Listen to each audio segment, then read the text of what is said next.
Bonjour à tous et à toutes, c'est Nicolas des Talents des Hauts-de-France et aujourd'hui on se retrouve pour une nouvelle émission, nouvelle interview et on est en compagnie de Vito. Salut, salut. Salut, salut. Alors du coup, ben là, c'est la troisième intervention dans notre émission, hein. La Je deuxième? crois. Ouais, deuxième ou troisième, il me semble. Deuxième, peut-être, je sais plus. Parce que Peut-être, ouais. parce que j'avais eu une fois par téléphone, après il y a eu une deuxième fois par cam pour Nouveau Monde, c'était, hein. Et puis Ouais, c'est ça, ouais. et là, c'est Exact. pour le dernier projet, du coup. Au C'est moment ça. où je décide de reprendre les interviews, il y a un nouvel album qui arrive pour Noël, donc ça tombe Exactement, bien. ouais. Alors du coup, bah, dans un premier temps, je vais te laisser te représenter, comme ça au moins on saura qui tu es en quelques lignes. Alors, du coup, moi, c'est Vito. Là, maintenant, j'ai 25 ans. Je suis artiste indépendant depuis quelques années. C'est mon troisième album, du coup, dernier album qui s'appelle Catharsis, que j'ai sorti le 22 décembre dernier. Euh, voilà, en somme, ouais, c'est tout ce que je peux dire déjà sur la présentation de base. D'accord. Alors, quelles sont tes influences musicales? Moi, en influence musicale, je suis assez large. Je suis assez éclectique sur pas mal de trucs. J'écoute vraiment de tout. Vraiment, je peux passer de la musique classique à de la musique engagée, de la musique, peu de musique électro, peu de musique métal. J'écoute du rock, par exemple, du reggae. Enfin, je suis assez ouvert sur pas mal de styles. Le rap, j'en écoute de moins en moins quand même, parce que je trouve qu'il y a de moins en moins de choses intéressantes en somme à écouter aujourd'hui, du moins à ce qu'on nous propose. Après, si on va chercher vraiment en profondeur des artistes indépendants qui ont quelque chose à revendiquer, etc., enfin, c'est ce qui m'intéresse le plus dans le rap actuel. J'en écoute quand même de moins en moins, même si j'en fais quand même un peu, même si le dernier album est moins rap et plus pop. Mais voilà, voilà. Du coup, ouais, on va dire si je devais citer des artistes, ce serait déjà en premier, genre ce serait Saez quand même. Je suis toujours resté dessus depuis des années. Je suis encore allé le voir en concert à Lille, là, il y a combien de temps? Il y a 2 mois peut-être, un mois et demi, en janvier, en novembre, ouais. Sinon, ouais, en rap, je dirais quand même à l'ancienne Hugo TSR. Euh, et puis, après, en somme, beaucoup de reggae français en ce moment. Ouais, voilà quoi. D'accord, très bien. Alors là, du coup, on se retrouve encore aujourd'hui pour parler de l'album Catharsis. Ouais, Donc, c'est ça. je te laisse du coup en parler un petit peu de ce projet.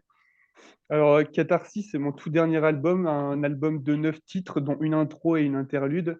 C'est un album qui est moins politique que ce que j'ai déjà pu faire avant, parce que j'ai toujours fait beaucoup de textes politiques. Là, aujourd'hui, il est quand même moins politique, je trouve. Il est assez plus sur la vie, ma vie quotidienne. Du moins, j'ai mis 1 an à l'écrire au total. On a fait des arrangements, etc., au Rhodes Studio à Lille. J'ai emménagé là récemment à Lille il y a 1 an et demi. Donc, du coup, ça m'a quand même créé une inspiration sur pas mal de trucs. Je suis pas du tout un personnage de la ville à la base.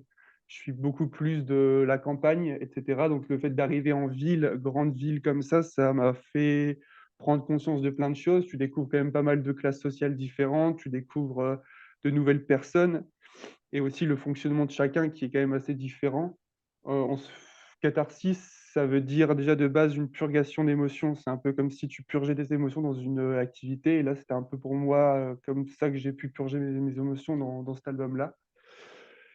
Du coup, c'est quand même vachement plus une introspection. Je parle de mon rapport à moi, mon rapport aux autres.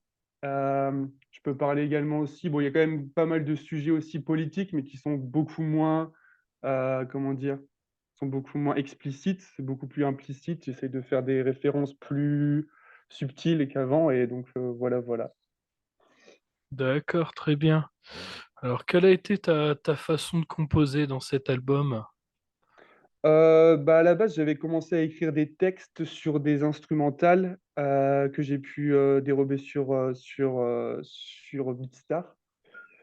Et à la base, j'avais écrit quand même les textes, mais en fait, je me suis rendu compte qu'au 6 mois plus tard, que bah, c'était pas la forme que je voulais. J'ai tout réécrit en, on va dire, ouais, 6 autres mois.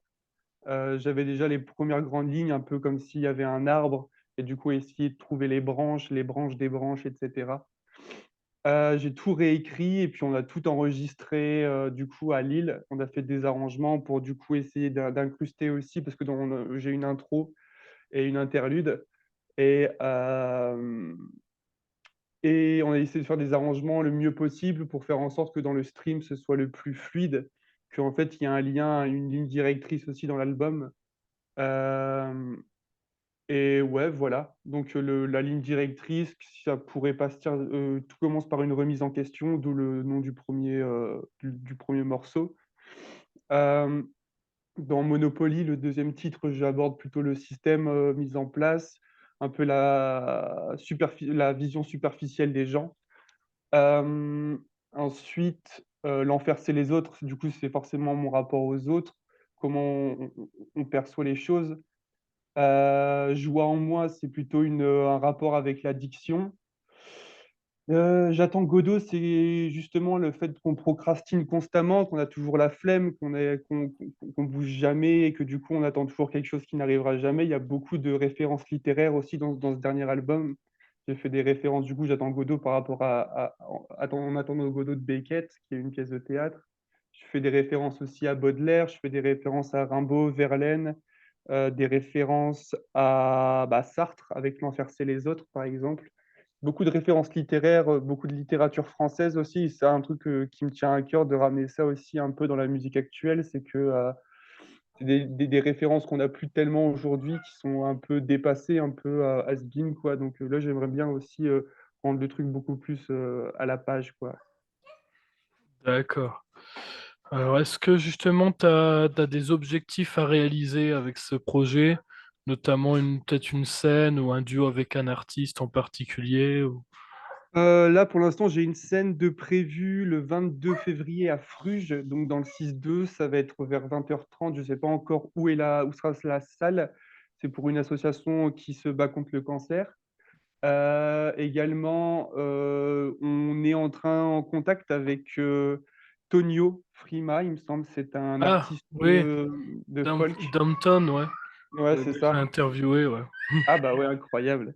Et en fait, ouais, du coup, il m'avait contacté pour faire des scènes ensemble. On n'a encore rien prévu pour l'instant, mais du coup, ce serait faisable peut-être dans le département du 59 ou bien peut-être en Belgique, parce que je sais qu'il est de Lille.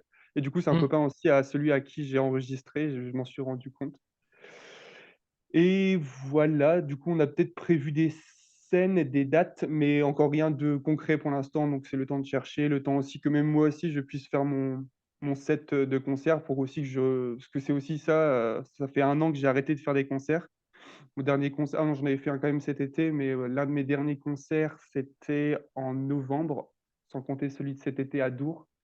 J'ai arrêté pendant environ 1 an parce que, en fait, ça faisait 3 ans que je faisais toujours les mêmes chansons et cetera et ça devenait un peu, rébarbatif au fur et à mesure, quoi. D'accord. Alors, est-ce que tu as des projets futurs en cours de réalisation, comme des clips ou... Hem, Là, ouais, peut-être, pas vraiment des clips, mais peut-être que je vais essayer de faire des shorts pour, Insta ou un truc comme ça, parce que je sais qu'aujourd'hui, c'est quand même pas mal visionné.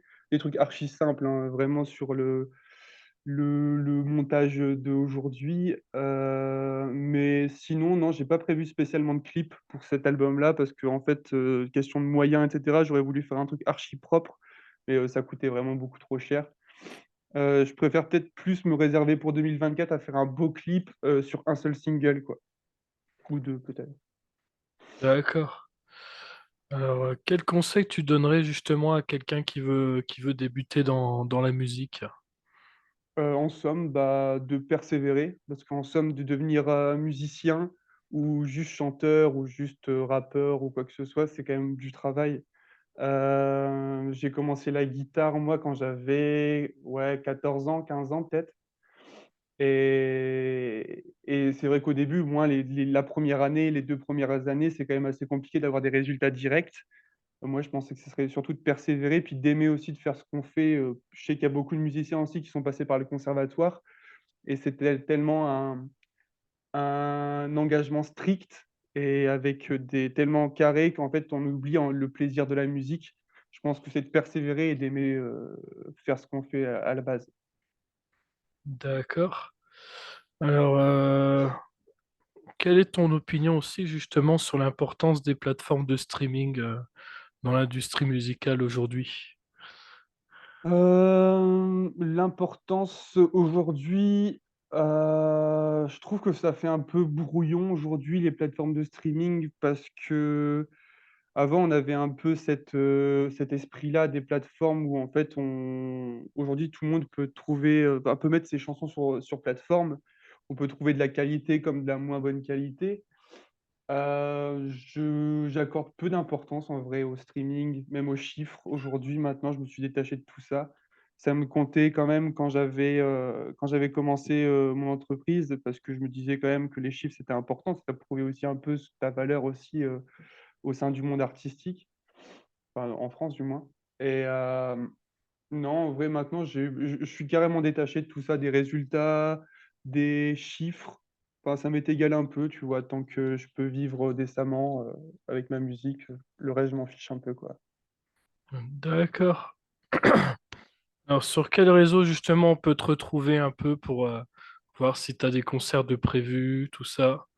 Sur Facebook, c'est Vito Musique, arrobase Vito Musique, musique QUE. Sur Insta, c'est arobase vito.fr. Sur Spotify, on peut retrouver le dernier album Vito Catharsis. Et puis YouTube, en somme, c'est pareil. C'est les plateformes, principales pour écouter ma musique. Très bien.